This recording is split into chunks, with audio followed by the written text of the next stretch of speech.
Let's challenge something right away. Most people believe wealth is built during good times. Times when the economy is strong, markets are rising, jobs are everywhere, and everyone is optimistic. That feels logical, but it's wrong. For context, let's go back to the year 2008 and reflect for a minute. During the 2008 financial crisis, the S&P 500 dropped roughly 57% from peak to trough. Real estate collapsed. Unemployment hit 10%. People were terrified. Now here's the part no one talks about.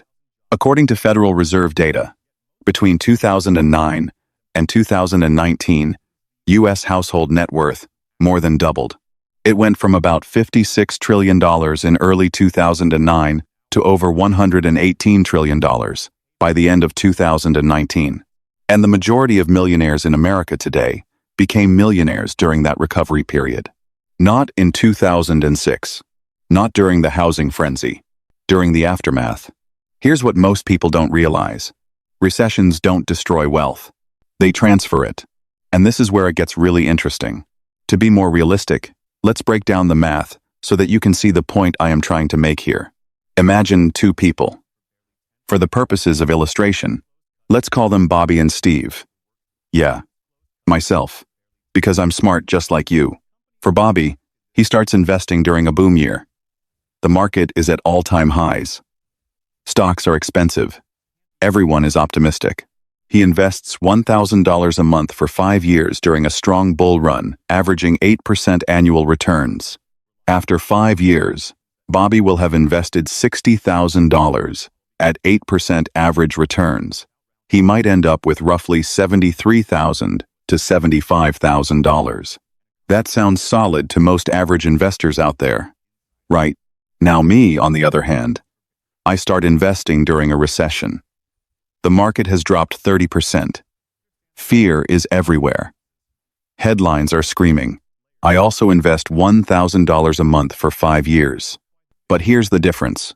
In the first year, while prices are depressed, my average return might be 15% because I'm buying assets at discounted prices.